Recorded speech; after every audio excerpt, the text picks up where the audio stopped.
إلا عندك طوموبيل حبس الفيديو دابا وسول راسك واش انت اللي شاريها ولا هي اللي شراتك. سؤال قاصح وفشكل الصراحة. حيت كاين اللي كيشوف غير تريتا وما عارفش باللي الطوموبيل كتشد ليه فلوسه من بزاف ديال الجهات. تماما، وهذا الشيء بالضبط هو اللي غادي نفككوه في هذا النقاش ديالنا اليوم.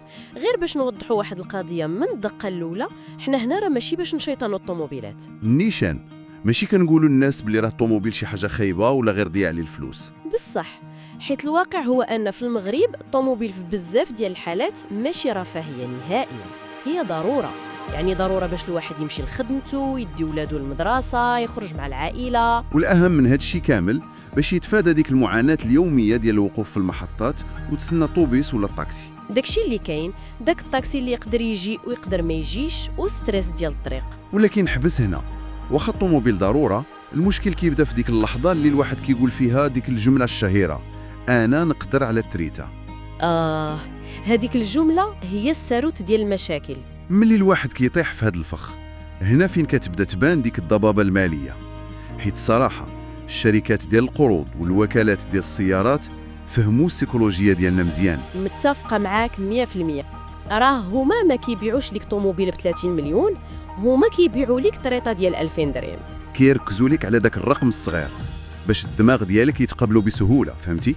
هذه نقطة عبقرية الصراحة. السيكولوجيا ديال الطريطة كتخلي الواحد يعمى على التكلفة الإجمالية. فاش الوكالة كتقول للواحد غادي تخلص غير 2000 درهم في الشهر، الدماغ ديالو كيدير عملية حسابية بسيطة جدا. كيشوف الصالير كينقص منه 2000 درهم وكيقول بخير نقدر عليها. نيشان، خلينا نتخيلوا القصة ديال واحد المواطن مغربي عادي خدام كيشد خلاصة متوسطة، يعني ماشي لاباس عليه وماشي فقير. كيجلس مع راسو كيشوف المعاناة ديال الطريق وكيقول صافي بغيت طوموبيل، وهذيك الطريطة ديالها غنقص شوية من هنا وشوية من هنا ونجيبها لاصقة. النهار الأول اللي كيشريها كتكون الفرحة ما قاداش، كيصورها، كيصيف التصاور العالية في واتساب، كيخرج بها يدور وكيقول ديك الكلمة ديال الحمد لله دابا تهنيت.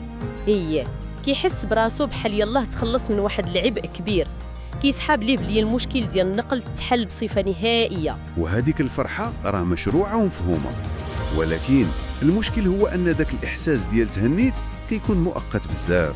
بصح، حيت مورا داك الشهر الأول كيبدا الواقع كيفرض راسو بقوة، كيبدا التدرج في المصاريف.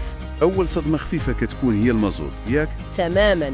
في الأول الواحد كيقول صافي المازوت عادي، راه بحال تاكسيات بحال المازوت، كيحاول يتقبلها ويدخلها في الميزانية. من بعد كدوز واحد المدة كتوصل وقيته لافيدونج وتغيير الفلترات، وهنا كيقول تاني ماشي مشكل، هذه راه غير مرة ضرورية باش نحافظ على الموتور. كيبقى غادي في هذاك المسار ديال التبرير. ولكن الصراحة ملي كنبداو نشوفوا هاد المصاريف كيبان لي بحال الا الواحد شرا شي سطل متقوم. تشبيه واعر هذا ديال السطل، بحال ديك القصة ديال السطل اللي شحال ما خويتي فيه ديال الماء كيبقى يضيع من التقابيل الصغار.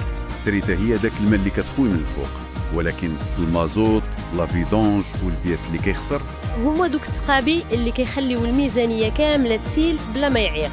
تشبيه دقيق بزاف. والأخطر من هاد الشيء هو ملي كنوصلوا لداك الشيء المفاجئ، الواحد كيكون غادي بها في الطريق وكيسمع ديك اش هاد الصوت، اش هاد الطقطوقة. ديك الطقطوقة اللي كتخلع. كيمشي عند الميكانيكي، والميكانيكي بهذيك النظرة ديالو كيحل الكابو وكيقول ليه ديك الجملة المرعبة: خويا خاصها شوية ديال الخدمة. وهذيك شوية ديال الخدمة راه تقدر تكون هي الخلصة ديال شهر كامل ديال الخدمة. هنا الواحد كيسول راسو ديك السؤال الساخر: واش أنا شريت طوموبيل ولا فتحت مشروع؟ بصح نيت. وهنا فين كيبدا يلعب واحد المفهوم في الاقتصاد كيتسمى المغالطة ديال التكلفة الغارقة. كيفاش زعما التكلفة الغارقة؟ يعني الواحد كيقول راني حطيت فيها التسبيق ديال 4 مليون ونبقى نخلص طريطة عامين، ما يمكنش دابا نسمح فيها على قبل هذا العطب. فكيبدا يحط فلوس صحيحة باش يصلح وهو مضغوط، غير باش يبرر داك القرار الاول اللي خد. بالضبط. وهذه هي الفكرة اللي خاصها ترسخ في الدماغ. المشكل ماشي في ثمن الطوموبيل، المشكل هو انك حسبتي شحال غادي تخلص باش تشريها وما حسبتيش شحال غادي تخلص باش يبقى عايش معك. راه الطوموبيل ملي كتخرج من عند البائع راه تما يلاه كيبداو المصاريف، راه ماشي بحال ملي كتشري تلفازه كتحطها في الدار وكتفرج فيها فابور سنين. لا، الطوموبيل كائن حي كياكل وكيشرب كل نهار. حبس خلينا نديرو التشريح ديال الميزانيه الحقيقيه دابا. حيت انا الصراحه كيجيني بعض المرات هاد الهضره كيبان فيها شويه ديال المبالغه. كيفاش مبالغه؟ يعني كنعرف ناس واخدين طوموبيل اقتصاديه وكيحلفوا باللي كيخلصوا غير ديك 2500 درهم من البنكه وشي بركه ديال المازوت والامور هانيه. واش بصح التكلفه كتهرب لشي ارقام خياليه؟ واخا اجي نديرو الحساب بالدرهم والسنتيم وبلا مبالغه. نقولوا عندنا شخص افترض باللي قادر يخلص قسط ديال القرض او التريتمون ديال 2500 درهم في الشهر. مزيان. هذا رقم واقعي بزاف في المغرب. دابا اجي نزيدو المصاريف الحقيقيه ديال العيش معاه. المازوت في المتوسط بالنسبه لواحد كيتحرك في الخدمه وكيخرج شويه في ويكاند في مدينه بحال كازا ولا الرباط، شحال يقدر يوصل؟ يقدر يوصل بسهوله ل 1000 درهم شهريا. هذه غير الا كانت الخدمه قريبه شويه. زيد عليها لا فيدونج والصيانه الدوريه. ملي كنقول الصيانه الدوريه راه كنهضر على البلاكيت ديال الفران، الرويد اللي كتبدلو مره في عامين او 3 سنين، الباتري. هادشي كامل الا قسمنا على شهور غيعطينا كمتوسط واحد 300 درهم في الشهر. وما نساوش التامين، يعني لاسيورونس والضريبه ولا فيزيت. نيشان التامين والضريبه السنويه الا فرقناهم على 12 شهر يقدر يطيح بواحد 200 درهم في الشهر. اذا الا جمعنا هذا الشيء كامل 2050 ديال الكريتا زائد 1000 درهم مازوت زائد 300 درهم صيانه زائد 200 درهم تامين وضريبه، المجموع راه هو 4000 درهم. 4000 درهم في الشهر. وهذا الشيء راه غير المصاريف الورديه والمصاريف ديال الايام العاديه. تماما. راه ما حسبناش شي عطاء كبير في المخزن ولا بياسه غاليه وما حسبناش واحد الحاجه اللي الاغلبيه الساحقه ديال المغاربه ما كيكونش فيها. شنو هي؟ هي فقدان القيمه. هذه ديال فقدان القيمه بغيت نتوقف عنها، حيت الاغلبيه كيعتبروا الطوموبيل بحال شي دار، كيسحب لهم باللي شراو اصل اللي شاد راسو وقيمته طالعه. هذا غلط. الطوموبيل ماشي اصلا يجيب الفلوس، هي خصم كياك خلي الواحد يقرا الطوموبيل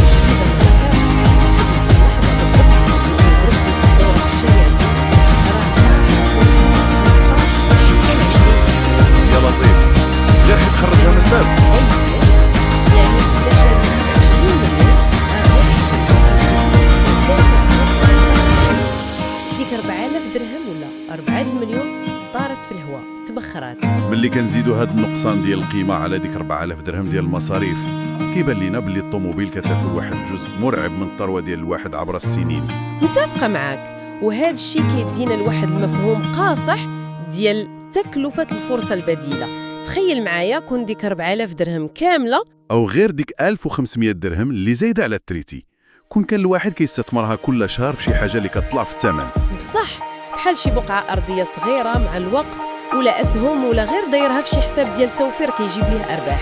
الفرق بين انك تحط فلوسك في شي حاجه قيمتها كطيح كل نهار وبين انك تحطهم في شي حاجه قيمتها كتكبر هو اللي كيصنع الفرق في الاستقرار المالي. نيشان تكلفه الفرصه البديله هي الثمن الحقيقي اللي ما كنشوفوش.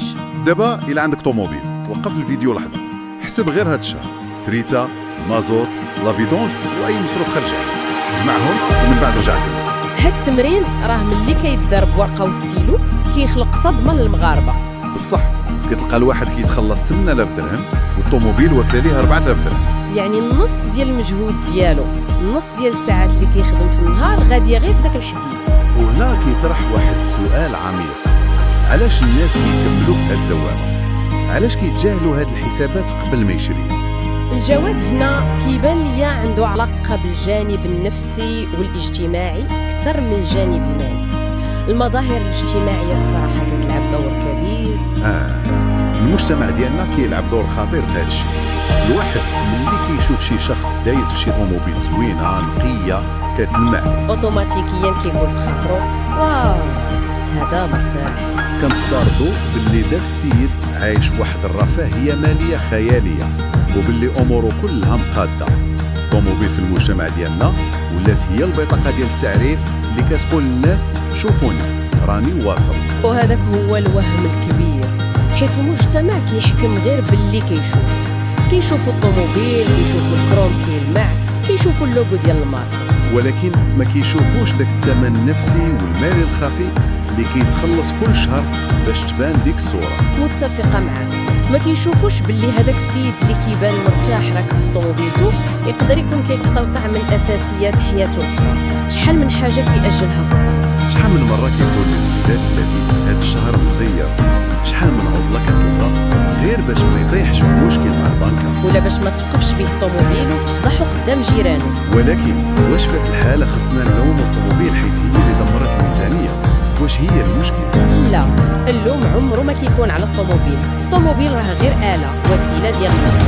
اللوم كيطيح على القرار المالي اللي تدار من الأول. قرار دار بناء على حسابات سطحية ديال نقدر على التريتايات، اييه، وبلا استيعاب للتكلفة الإجمالية ديال الملكية، وبلا ما الواحد يسول راسو واش أنا محتاج هذا المستوى ديال الطوموبيل ولا باغي غير نبان بيها. هذا القرار هو اللي كيخلق داك التناقض الصارخ في الحياة ديال بزاف ديال الناس. الطوموبيل كتقدر تخليك تبان مرتاح وانت مضغوط. هذه هي الحقيقة اللي كيتهرب منها بزاف ديال الناس، كيشريو الراحة ديال الشوفان وكيخلصوها بالستريس ديال الخلاص الديالي اللي كيحطو راسهم على المخدة. مرتاح وانت مضغوط ولا كتلخص بزاف ديال المعاناة الصامتة. دابا وصلنا لواحد المرحلة في الحوار اللي كيسمعنا يقدر يستنتج واحد الاستنتاج كيبان. شنو هو هذا السبب؟ إلا كانت الطوموبيل جديدة ولا متوسطة كتبقى غالية لأن المصاريف الجانبية والفريضة، إذا الحل السهل والذكي هو الواحد يمشي يسوق السيارات. يشري الحديد القديم زعما. أيوه، شري شي طوموبيل ديال التسعينات ولا الثمانينات، خلص 3 ولا 4 المليون وتولي عنده طوموبيل بلا تريتا بلا هم. هذا هو الهاك المالي العبقري، ياك؟ تفاديتي التريتا وتفاديتي فقدان القيمة. هذا هو أكبر فخ مالي كيطيحوا فيه الناس اللي كيحاولوا يهربوا من التريتا. كيفاش فخ؟ راه شريها رخيص. الفكرة ديال نشري طوموبيل قديمة ورخيصة بزاف باش نقتصد هي غالبا طريق سريع لواحد الكارثة مالية من نوع آخر. علاش؟ حيت الطوموبيل القديمة بزاف داك الثمن اللي ما خلصتيش في البداية غير يتخلصوا أضعاف مضاعفة في الميكانيك والبياس. ولكن راه الناس كتقول لك الحديد القديم صحيح والبياس ديالو رخيص وموجود في السوق في المغرب. واخا البياس رخيص ولكن التكرار ديال الأعطاب هو اللي كيهرس الميزانية. الطوموبيل القديمة كتولي بحال داير اشتراك شهري عند الميكانيكي. بصح كل سيمانة طايحة اون بان، اليوم الديمارور، غدا الرادياتور تقبات، السيمانة الجاية سخونية طلعت. والكارثة الحقيقية ماشي غير في ثمن البياس، الكارثة في تكلفة الوقت والستريس. شحال من نهار غادي تغيب فيه على خدمتك حيت الطوموبيل ما بغاتش ديماري، وشحال من مرة غتخلص ديباناج في لوطوروت، وشحال ديال ستريس غتعيشو وانت غادي وخايفة تسكت.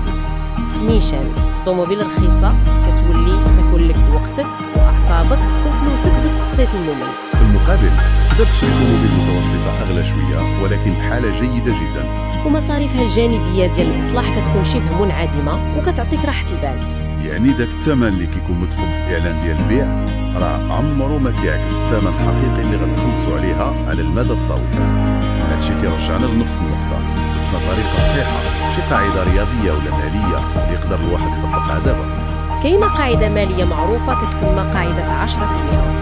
الخبراء ديال التخطيط المالي يقولوا بلي المصاريف الإجمالية ديال الترونسبور كاملة اللي كتجمع فيها التريتا، المازوت، الصيانة، التأمين، هي كلشي، هاد المجموع ما خصوش يفوت 10% من الدخل الإجمالي ديالو، و15% كحد أقصى إلا كانت الطوموبيل ضرورية بزاف لخدمتها. المشكل في المغرب هو أننا كنلقاو ناس حاطين 40 ولا 50% من الصالير ديالهم غير في الطوموبيل، وهذا انتحار مالي. متفقة معك تماما. وكيفاش الواحد يحسب التكلفة الإجمالية بطريقة بسيطة وعملية قبل ما يشري؟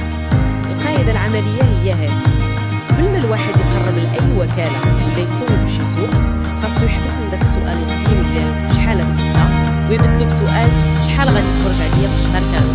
وكيفاش يدير له هاد الحسبة؟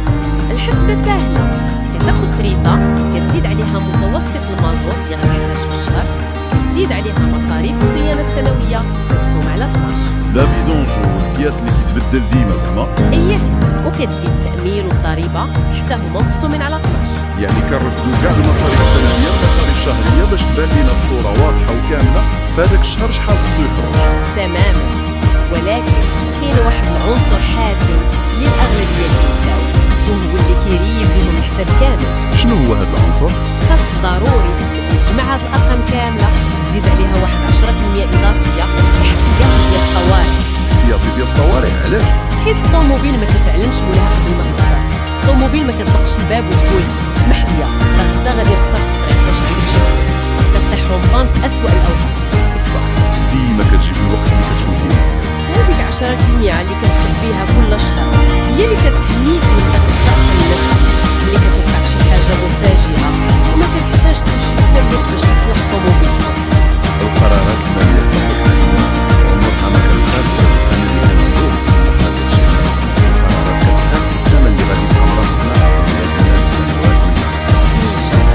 واش داك القرار غادي يسهل علينا الحياه ماليا ولا غادي يولي عبء كيتجر معنا كل شهر؟ عبء كياكل من استقرارنا المالي ومن قدرتنا على الاستثمار ومن الراحة النفسية ديالنا.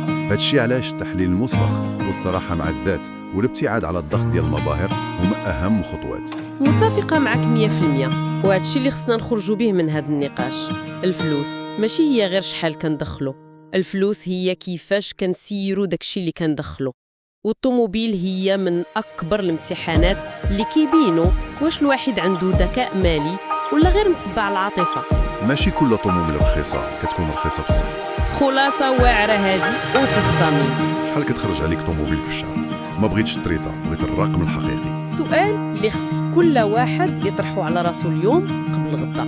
إلا عجبك هاد النوع ديال الهضرة الواقعية تابع عقلية المستثمرين، حيت حنا ما غاديش نبقاو نهضروا غير على الفلوس، غادي نهضروا على القرارات اللي كتخلي الفلوس تمشي.